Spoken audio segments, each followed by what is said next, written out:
द्विपंचाशः सर्ग 52वां सर्ग। श्री राम की आज्ञा से गुह का नाव मंगाना। श्री राम का सुमंत्र को समझा बुझाकर अयोध्यापुरी लौट जाने के लिए आज्ञा देना और माता पिता आदि से कहने के लिए संदेश सुनाना। सुमंत्र के वन में ही चलने के लिए आग्रह करने पर श्री राम का उन्हें युक्तिपूर्वक समझाकर लौटने के लिए विवश करना। फिर तीनों का नाव पर बैठना। सीता की गंगा जी से प्रार्थना। नाव से पार उतरकर श्री राम आदि का वत्सदेश में पहुंचना और सायंकाल में एक वृक्ष के नीचे रहने के लिए जाना। जब रात बीती और प्रभात हुआ, उस समय विशाल वक्ष वाले महायशस्वी श्री राम ने शुभ लक्षण संपन्न सुमित्रा कुमार लक्ष्मण से इस प्रकार कहा। एक तात भगवती रात्रि व्यतीत हो गई, अब सूर्योदय का समय आ पहुंचा है। वो अत्यंत काले रंग का पक्षी कोकिल कुहू कुहू बोल रहा है। दो वन में अव्यक्त शब्द करने वाले मयूरों की केका वाणी भी सुनाई देती है। अतः सौम्य, अब हमें तीव्र गति से बहने वाली समुद्रगामिनी गंगा जी के पार उतरना चाहिए। मित्रों को आनंदित करने वाले सुमित्रा कुमार लक्ष्मण ने श्री रामचंद्र जी के कथन का अभिप्राय समझकर गुह और सुमंत्र को बुलाकर पार उतरने की व्यवस्था करने के लिए कहा और स्वयं वे भाई के सामने आकर खड़े हो गए। श्री रामचंद्र जी का वचन सुनकर उनका आदेश शिरोधार्य करके निषादराज ने तुरंत अपने सचिवों को बुलाया और इस प्रकार कहा। 5 तुम घाट पर शीघ्र ही एक ऐसी नाव ले आओ जो मजबूत होने के साथ ही सुगमता पूर्वक खेने योग्य हो, उसमें डांड लगा हुआ हो, कर्णधार बैठा हो तथा वह नाव देखने में सुंदर हो। 6 निषादराज गुह का वह आदेश सुनकर उसका महान मंत्री गया और एक सुंदर नाव घाट पर पहुंचाकर उसने गुह को इसकी सूचना दी। 7 तब गुह ने हाथ जोड़कर श्री रामचंद्र जी से कहा, देव, यह नौक उपस्थित है, बताइए इस समय आपकी और क्या सेवा करूं। 8 देवकुमार के समान तेजस्वी तथा उत्तम व्रत का पालन करने वाले पुरुष सिंह श्री राम समुद्रगामिनी गंगांधी को पार करने के लिए आपकी सेवा में। यह नाव आ गई है, अब आप शीघ्र इस पर आरूढ़ होइए। 9 तब महातेजस्वी श्री राम गुह से इस प्रकार बोले, सखे, तुमने मेरा सारा मनोरथ पूर्ण कर दिया, अब शीघ्र ही सब सामान नाव पर चढ़ाओ। 10 ये कहकर श्री राम और लक्ष्मण ने कवच धारण करके तरकस एवं तलवार बांधी तथा धनुष लेकर वे दोनों भाई जिस मार्ग से सब लोग घाट पर जाया करते थे, उसी से सीता के साथ गंगा जी के तट पर गए। 11 उस समय धर्म के ज्ञाता भगवान श्री राम के पास जाकर सारथी सुमंत्र ने विनीत भाव से हाथ जोड़कर पूछा, प्रभु, अब मैं आपकी क्या सेवा करूं। 12 तब दशरथ नंदन श्री राम ने उन्होंने फिर कहा, इतनी दूर तक महाराज की आज्ञा से मैंने रथ द्वारा यात्रा की है, अब हम लोग रथ छोड़कर पैदल ही महान वन की यात्रा करेंगे, अतः आप लौट। सुमंत्र को उत्तम दाहिने हाथ से स्पर्श करते हुए कहा, सुमंत्र जी, अब आप शीघ्र ही पुनः महाराज के पास लौट जाइए और वहां सावधान होकर रहिए। 13 अपने को घर लौटने की आज्ञा प्राप्त हुई देख सारथी सुमंत्र शोक से व्याकुल हो उठे और इक्ष्वाकुनंदन पुरुष सिंह श्री राम से इस प्रकार बोले। 15 रघुनंदन, जिसकी प्रेरणा से आपको भाई और पत्नी के साथ साधारण मनुष्यों की भांति वन में रहने को विवश होना पड़ा है। उस दैव का इस संसार में किसी भी पुरुष ने उल्लंघन नहीं किया। 16 जब आप जैसे महान पुरुष पर ये संकट आ गया, तब मैं समझता हूँ कि ब्रह्मचर्य पालन, वेदों के स्वाध्याय, दयालुता अथवा सरलता में भी किसी फल की सिद्धि नहीं है। 17 वीर रघुनंदन। इस प्रकार पिता सत्य की रक्षा के लिए विदेहनंदिनी सीता और भाई लक्ष्मण के साथ वन में निवास करते हुए आप तीनों लोकों पर विजय प्राप्त करने वाले महापुरुष नारायण की भांति उत्कर्ष, महान यश प्राप्त करेंगे। 18 श्री राम। निश्चय ही हम लोग हर तरह से मारे गए, क्योंकि आपने हम पूर्ववासियों को अपने साथ न ले जाकर अपने दर्शन जनित सुख से वंचित कर दिया। अब हम पापिनी कैकेयी के वश में पड़ेंगे और दुख भोगते रहेंगे। 19 आत्मा के समान प्रिय श्री रामचंद्र जी से ऐसी बात कहकर उन्हें दूर जाने को उद्यत देख सारथी सुमंत्र दुख से व्याकुल होकर देर तक रोते रहे। 20 आंसुओं का प्रवाह रुकने पर आचमन करके पवित्र हुए सारथ से श्री रामचंद्र जी ने बारंबार मधुर वाणी में कहा। 21 सुमंत्र जी, मेरी दृष्टि में इक्ष्वाकुवंशियों का हित करने वाला सुहृद आपके समान दूसरा कोई नहीं है। आप ऐसा प्रयत्न करें जिससे महाराज दशरथ को मेरे लिए शोक न हो। 22 पृथ्वीपति महाराज दशरथ एक तो बूढ़े हैं, दूसरे उनका सारा मनोरथ चूर चूर हो गया है, इसलिए उनका हृदय शोक से पीड़ित है। यही कारण है कि मैं आपको उनकी संभाल के लिए कहता हूँ। 23 वे महामनस्वी महाराज कैकेयी का प्रिय करने की इच्छा से आपको जो कुछ जैसी भी आज्ञा दे, उसका आप आदर पूर्वक पालन करें, यही मेरा अनुरोध है। 24 राजा लोग इसीलिए राज्य का पालन करते हैं कि किसी भी कार्य में इनके मन की इच्छा पूर्ति में विघ्न न डाला जाए। 25 सुमंत्र जी, जिस किसी भी कार्य में जिस किसी तरह भी महाराजा को अप्रिय बात से खिन्न होने का अवसर न आवे तथा वे शोक से दुबले न हो, वो आपको उसी प्रकार करना चाहिए।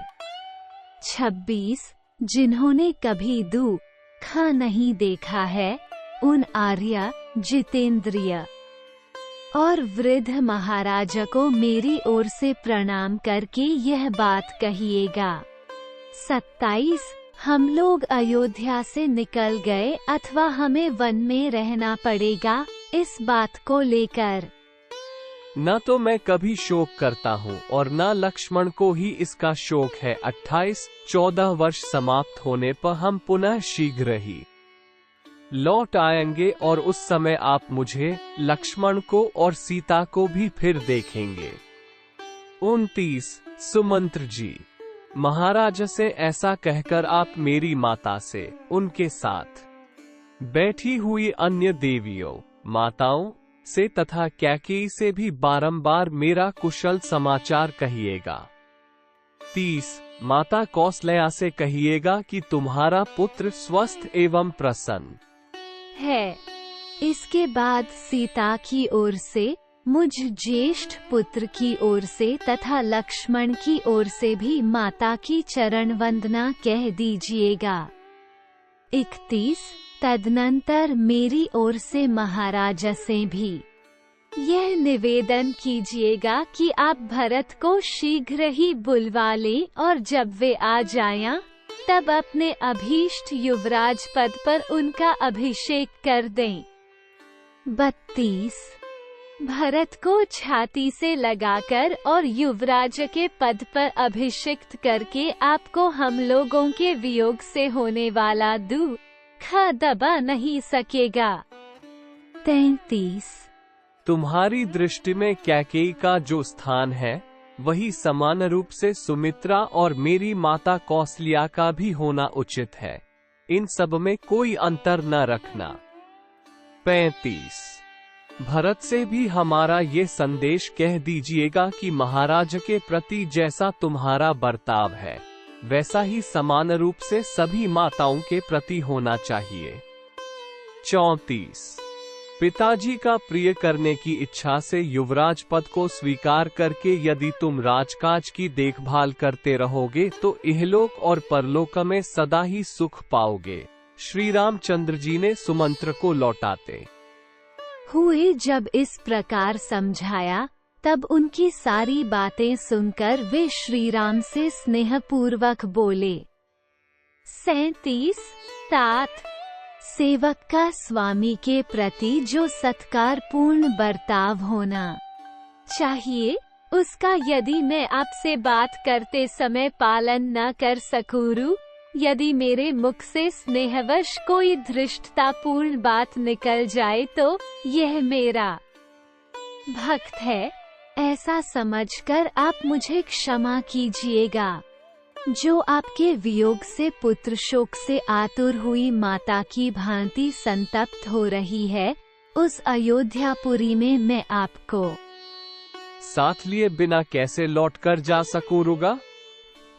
38-39। आते समय लोगों ने मेरे रथ में श्री राम को विराजमान देखा था। अब इस रथ को श्री राम से रहित देखकर उन लोगों का और उस अयोध्यापुरी का भी हृदय विदीर्ण हो जाएगा।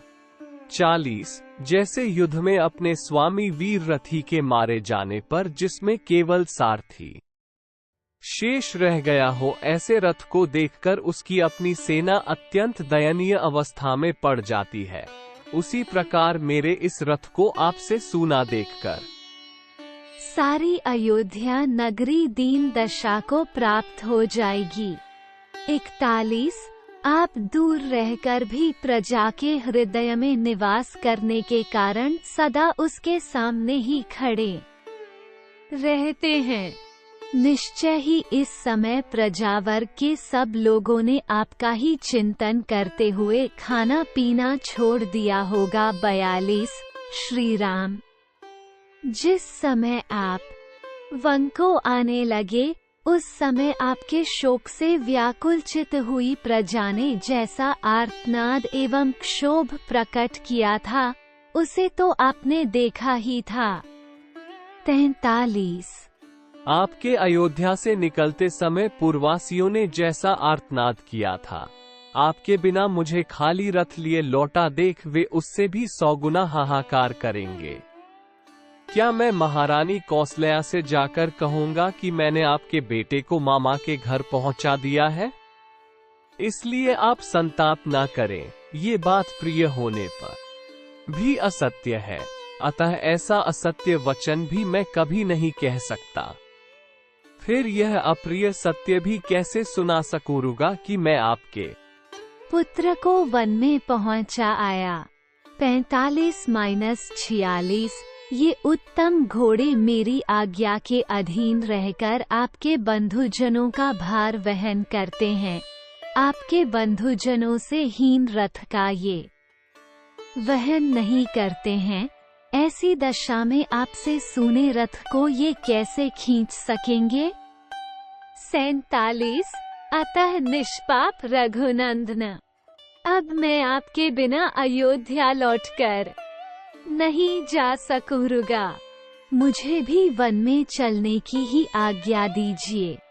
48। यदि इस तरह याचना करने पर भी आप मुझे त्याग ही देंगे तो मैं आपके द्वारा परित्यक्त होकर यहाँ रथ सहित अग्नि में प्रवेश कर जाऊंगा। 49। रघुनंदन, वन में आपकी तपस्या में विघ्न डालने वाले जो जंतु उपस्थित होंगे, मैं इस रथ के द्वारा उन सबको दूर भगा दूंगा। 50। श्री राम, आपकी कृपा से मुझे आपको रथ पर बिठाकर यहाँ तक लाने का सुख प्राप्त हुआ। अब आपके ही अनुग्रह से मैं आपके साथ वन में रहने का सुख भी पाने की आशा करता हूँ। 51। आप प्रसन्न होकर आज्ञा दीजिए, मैं वन में आपके पास ही रहना चाहता हूँ। मेरी इच्छा है कि आप प्रसन्नता पूर्वक कह दें कि तुम वन में मेरे साथ ही रहो। 52।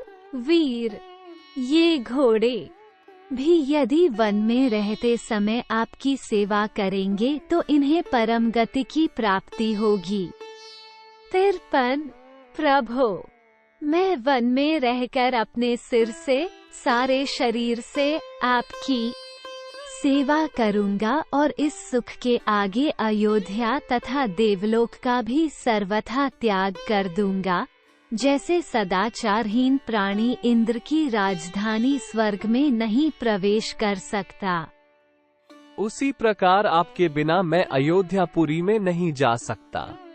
55। मेरी यह अभिलाषा है कि जब वनवास की अवधि समाप्त हो जाए तब फिर इसी रथ पर बिठाकर आपको अयोध्यापुरी में ले चलूं। 56। वन में आपके साथ रहने से ये 14 वर्ष मेरे लिए 14 क्षणों के समान बीत जाएंगे, अन्यथा 1400 वर्षों के समान भारी जान पड़ेंगे। 57। अतः भक्तवत्सल, आप मेरे स्वामी के पुत्र हैं।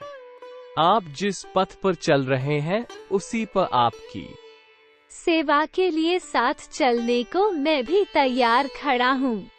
मैं आपके प्रति भक्ति रखता हूँ, आपका भृत्य हूँ और भृत्य जनोचित मर्यादा के भीतर स्थित हूँ। अतः आप मेरा परित्याग न करें। 58। इस तरह अनेक प्रकार से दीन वचन कहकर बारंबार याचना करने वाले सुमंत्र से सेवकों पर कृपा करने वाले श्री राम ने इस प्रकार कहा। 59। सुमंत्र जी, आप स्वामी के प्रति स्नेह रखने वाले हैं। मुझ में आपकी जो उत्कृष्ट भक्ति है उसे मैं जानता हूँ, फिर भी जिस कार्य के लिए मैं आपको यहाँ से अयोध्यापुरी में भेज रहा हूँ उसे सुनिए। 60। जब आप नगर को लौट जाएंगे तब आपको देखकर मेरी छोटी माता कैकेयी को यह विश्वास हो जाएगा कि राम वन को चले गए। 61। इसके विपरीत यदि आप नहीं गए तो उसे संतोष नहीं होगा। मेरे वनवासी हो जाने पर भी वह धर्मपरायण महाराज दशरथ के प्रति मिथ्यावादी होने का संदेह करे, ऐसा मैं नहीं चाहता। 62। आपको भेजने में मेरा मुख्य उद्देश्य यही है कि मेरी छोटी माता कैकेयी भरत द्वारा सुरक्षित समृद्धिशाली राज्य को हस्तगत कर ले। 63। सुमंत्र जी, मेरा तथा महाराज का प्रिय करने के लिए आप अयोध्यापुरी को अवश्य पधारिए और आपको जिनके लिए जो संदेश दिया गया है वो सब वहां जाकर उन लोगों से कह दीजिए। 64। ऐसा कहकर श्री राम ने सुमंत्र को बारंबार सांत्वना दी। इसके बाद उन्होंने गुह से उत्साह पूर्वक ये युक्तियुक्त बात कही। 65। निषादराज गुह, इस समय मेरे लिए ऐसे वन में रहना उचित नहीं है जहां जनपद के लोगों का आना जाना अधिक होता हो। अब अवश्य मुझे निर्जन वन के आश्रम में ही वास करना होगा। इसके लिए जटा धारण आदि आवश्यक विधि का मुझे पालन करना चाहिए। अतः फल मूल का आहार और पृथ्वी पर शयन आदि नियमों को ग्रहण करके मैं सीता और लक्ष्मण की अनुमति लेकर पिता का हित करने की इच्छा से सिर पर तपस्वी जनों के आभूषण रूप जटा धारण करके यहाँ से वन को जाऊंगा। मेरे केशों को जटा का रूप देने के लिए तुम बड़का दूध ला।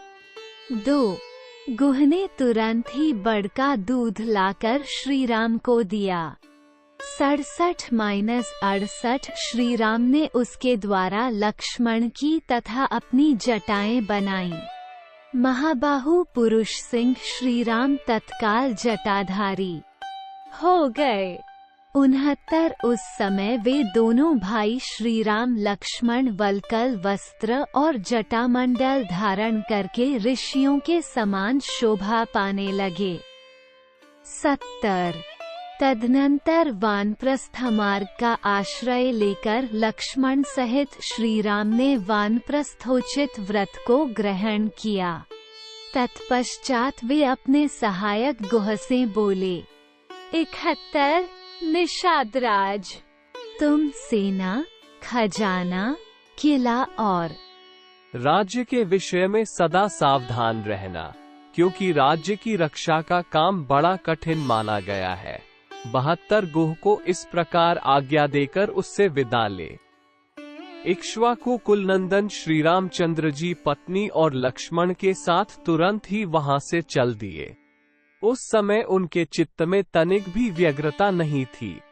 73 नदी के तट पर लगी हुई नाव को देखकर इक्ष्वाकुनंदन श्रीराम ने शीघ्रगामी गंगानदी के पार जाने की इच्छा से लक्ष्मण को संबोधित करके कहा, 74 पुरुष सिंह, ये सामने नाव खड़ी है, तुम मनस्विनी सीता को पकड़कर धीरे से उस पर बिठा दो, फिर स्वयं भी नाव पर बैठ जाओ। 75 भाई का यह आदेश सुनकर मन को वश में रखने वाले लक्ष्मण ने पुनर्तः उसके अनुकूल चलते हुए पहले मिथिलेश कुमारी श्री सीता को नाव पर बिठाया, फिर स्वयं भी उस पर आरूढ़ हुए। 76 सबके अंत में लक्ष्मण के बड़े भाई तेजस्वी श्रीराम स्वयं नौका पर बैठे। तदनंतर निषादराज गुह ने अपने भाई बंधुओं को नौक खेने का आदेश दिया। 77 महातेजस्वी श्री रामचंद्र जी भी उस नाव पर आरूढ़ होने के पश्चात अपने हित के उद्देश्य से ब्राह्मण और क्षत्रिय के जपने योग्य दैरवी नाव इत्यादि वैदिक मंत्र का जप करने लगे। 78 फिर शास्त्र विधि के अनुसार आचमन करके सीता के साथ उन्होंने प्रसन्नचित होकर गंगा जी को प्रणाम किया। महारथी लक्ष्मण ने भी उन्हें मस्तक झुकाया। 79 इसके बाद श्रीराम ने सुमंत्र को तथा सेना सहित गुह को भी जाने की आज्ञा दे नाव पर भली भांति बैठकर मल्लाहों को उसे चलाने का आदेश दिया। 80 तदनंतर मल्लाहों ने नाव चलाई। कर्णधार सावधान होकर उसका संचालन करता था। वेग से सुंदर डाड़ चलाने के कारण वह नाव बड़ी तेजी से पानी पर बढ़ने लगी। 81 भागीरथी की बीच धारा में पहुंचकर सती साध्वी विदेहनंदिनी सीता ने हाथ जोड़कर गंगा जी से ये प्रार्थना की, 82 देवी गंगे, ये परम बुद्धिमान महाराज दशरथ के पुत्र हैं और पिता की आज्ञा का पालन करने के लिए वन में जा रहे हैं। ये आपसे सुरक्षित होकर पिता की इस आज्ञा का पालन कर सकें, ऐसी कृपा कीजिए। 83 वन में पूरे 14 वर्षों तक निवास करके ये मेरे तथा अपने भाई के साथ पुनः अयोध्यापुरी को लौटेंगे। 84 सौभाग्यशालिनी देवी गंगे, उस समय वन से पुनः कुशल पूर्वक लौटने पर संपूर्ण मनोरथों से संपन्न हुई मैं बड़ी प्रसन्नता के साथ आपकी पूजा करूंगी। 85 स्वर्ग, भूतल और पाताल तीनों मार्गों पर विचरने वाली देवी, तुम यहाँ से ब्रह्मलोक तक फैली हुई हो और इस लोक में समुद्राज की पत्नी के रूप में दिखाई देती हो। 86 शोभाशालिनी देवी, पुरुष सिंह श्रीराम जब पुनः वन से सकुशल लौटकर अपना राज्य प्राप्त कर लेंगे, तब मैं सीता पुनः आपको मस्तक झुकाऊंगी और आपकी स्तुति करूंगी। 87 इतना ही नहीं, मैं आपका प्रिय करने की इच्छा से ब्राह्मणों को 1 लाख गौएं, बहुत से वस्त्र तथा उत्तमोत्तम अन्न प्रदान करूंगी। 88 देवी। पुनः अयोध्यापुरी में लौटने पर मैं सहस्रों देव दुर्लभ पदार्थों से तथा राजकीय भाग से रहित पृथ्वी, वस्त्र और अन्न के द्वारा भी आपकी पूजा करूंगी। आप मुझ पर प्रसन्न हो। 89 आपके किनारे जो जो देवता, तीर्थ और मंदिर हैं, उन सब का मैं पूजन करूंगी। 90 निष्पाप गंगे। ये महाबाहु पाप रहित मेरे पतिदेव मेरे तथा अपने भाई के साथ वनवास से लौटकर पुनः अयोध्या नगरी में प्रवेश करें। 91 पति के अनुकूल रहने वाली सती साध्वी सीता इस प्रकार गंगा जी से प्रार्थना करती हुई शीघ्र ही दक्षिण तट पर जा पहुंची। 92 किनारे पहुंचकर शत्रुओं को संताप देने वाले नरश्रेष्ठ श्री राम ने नाव छोड़ दी और भाई लक्ष्मण तथा विदेहनंदिनी सीता के साथ आगे को प्रस्थान किया। 93 तदनंतर महाबाहु श्री राम सुमित्रानंदन लक्ष्मण से बोले, सुमित्रा कुमार, अब तुम सजन या निर्जन वन में सीता की रक्षा के लिए सावधान हो जाओ। हम जैसे लोगों को निर्जन वन में नारी की रक्षा अवश्य करनी चाहिए। अतः तुम आगे आगे चलो, सीता तुम्हारे पीछे पीछे चलें, और मैं सीता की तथा तुम्हारी रक्षा करता हुआ सबसे पीछे चलूंगा। पुरुष प्रवर। हम लोगों को एक दूसरे की रक्षा करनी चाहिए। 94 96 अब तक कोई भी दुष्कर कार्य समाप्त नहीं हुआ है। इस समय से ही कठिनाइयों का सामना आरंभ हुआ है। आज विदेह कुमारी सीता को वनवास के वास्तविक कष्ट का अनुभव होगा। 97 अब ये ऐसे वन में प्रवेश करेंगी जहां मनुष्यों के आने जाने का कोई चिन्ह नहीं दिखाई देगा। न धान आदि के खेत होंगे, न टहलने के लिए बगीचे। जहां ऊंची नीची भूमि होगी और गड्ढे मिलेंगे जिसमें गिरने का भय रहेगा। 98 श्री रामचंद्र जी का यह वचन सुनकर लक्ष्मण आगे बढ़े। उनके पीछे सीता चलने लगी तथा सीता के पीछे रघुकुल नंदन श्री राम थे। 99 श्री रामचंद्र जी शीघ्र गंगा जी के उस पार पहुंचकर जब तक दिखाई दिए तब तक सुमंत्र निरंतर उन्हीं की ओर दृष्टि लगाए देखते रहे। जब वन के मार्ग में बहुत दूर निकल जाने के कारण वे दृष्टि से ओझल हो गए, तब तपस्वी सुमंत्र के हृदय में बड़ी व्यथा हुई। वे नेत्रों से आंसू बहाने लगे।